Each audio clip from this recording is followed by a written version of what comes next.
Boa noite, meu nome é Renata. É com imenso prazer que eu participo do terceiro Sustentare.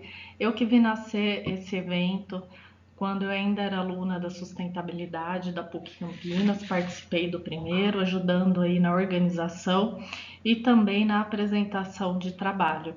Então é com imensa alegria que eu participo hoje fazendo essa apresentação.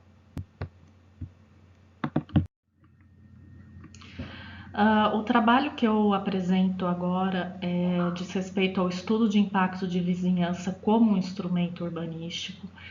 Está no eixo temático do Planejamento Territorial e Desenvolvimento Sustentável e foi feito em coautoria com a professora Sueli do Carmo Bettini.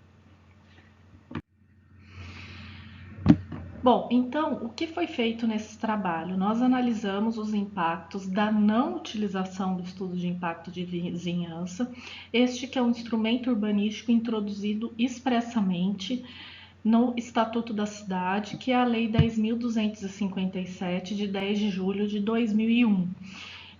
Com isso, buscamos demonstrar a importância desse instrumento no planejamento urbano para o fim de se alcançar a qualidade de vida em uma cidade sustentável. Nós trabalhamos na fundação teórica deste trabalho com questões de urbanização, de densidade urbana, questões de gentrificação. Tudo isso para demonstrar que a falta de utilização dos instrumentos urbanísticos, em especial do plano diretor, ou quando existente, esses instrumentos, a sua não aplicação, ou a falta de uma lei específica regulamentando esse instrumento, destacando aí, os médios municípios e os maiores, com mais de 20 mil habitantes, tem sido o grande responsável pela desordem urbana. E isso acarreta no quê? Isso acarreta na falta de qualidade de vida dos sujeitos que ali vivem, que ali trabalham, moram, estudam, realizam todas as suas atividades. Muito bem. Então, foi colocado também nesse trabalho uma tabela a respeito das competências constitucionais em matéria urbanística, ou seja, quem é responsável aí por fazer o quê? Então, a União, ela institui diretrizes para o desenvolvimento urbano, ela legisla sobre direito urbanístico. Já os estados podem legislar também sobre direito urbanístico, instituir regiões metropolitanas por lei complementar, e aos municípios cabem aí legislar sobre direito urbanístico também, e também promover o ordenamento territorial mediante o planejamento e controle do uso do parcelamento e da ocupação do solo urbano. Então a gente percebe que o município ele tem aí uma função bem específica na organização do seu território. Então, a falta de utilização de instrumentos urbanísticos, seja porque eles não estão previstos no plano diretor, por exemplo, seja porque, apesar de previstos, não estão regulamentados, tem sido o grande responsável pela desordem urbana, como eu disse anteriormente. E nós buscamos neste trabalho, através de um caso prático, demonstrar como faz falta, essa não utilização, o que ela acarreta no dia a dia, na prática, digamos assim. Então, foi feita uma pesquisa bibliográfica por meio de revisão de literatura especializada, artigos científicos nacionais e internacionais, dissertações, teses e documentos, especialmente a legislação, foi feita uma análise, da legislação municipal, especialmente, utilizando bases de dados de periódicos impressos e eletrônicos disponíveis. A pesquisa teve uma natureza qualitativa exploratória, utilizando dados de um caso concreto ocorrido na cidade de Campinas como paradigma para demonstrar aquilo que nós nos dispusemos.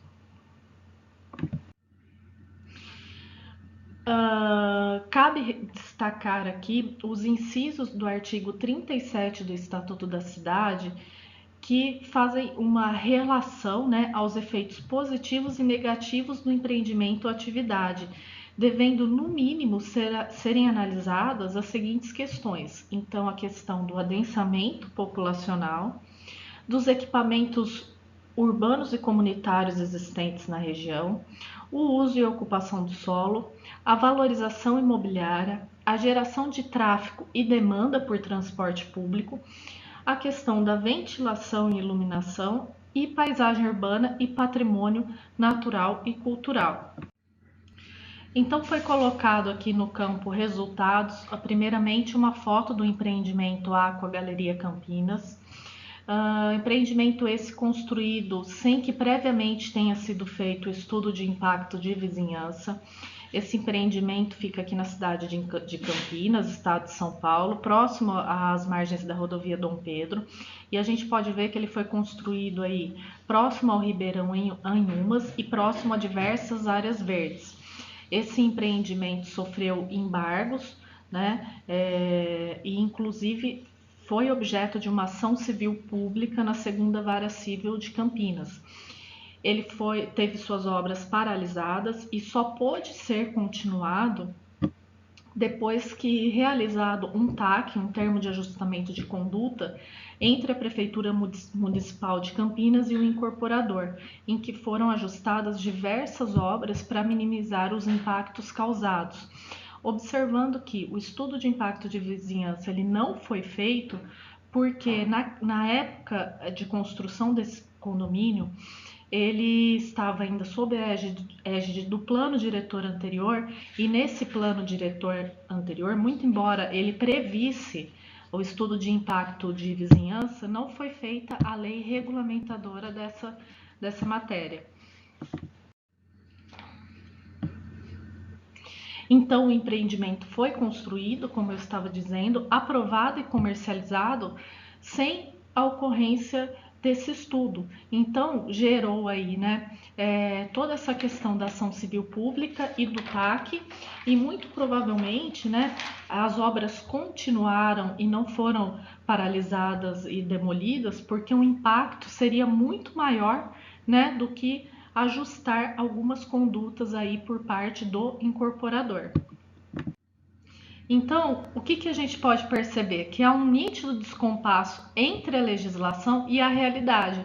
Os planos diretores mais antigos daqui da região metropolitana de Campinas, eles datam de 2006.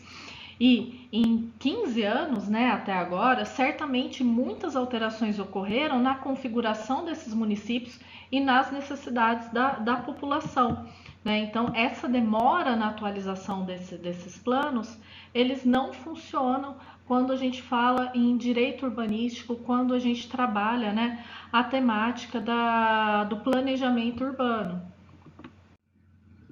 Então, chega-se ao entendimento de que o estudo de impacto de vizinhança é um instrumento urbanístico de extrema importância tanto para o poder público avaliar a conveniência de determinados empreendimentos ou eventos na cidade, quanto para a população, para que esta possa indicar os possíveis impactos, porque ela vive ali, né? Ela vai conviver, né? Essa população vai conviver com esses impactos. Então, por isso, não deve haver diferenças entre obras e eventos feitos por particulares ou pelo poder público. Ambas devem se submeter aí a um estudo, né, de impacto para ver o que pode ser evitado ou mitigado.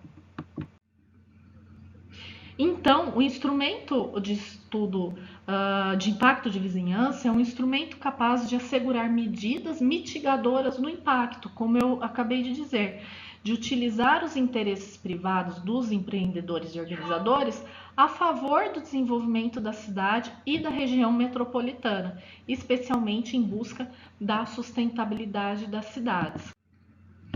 Eu gostaria de agradecer, então, né, o espaço aqui para poder trabalhar esse tema. Infelizmente, o tempo é muito pequeno e eu dei uma enxugada aqui para vocês pegarem a ideia. Mas, havendo aí qualquer dúvida, qualquer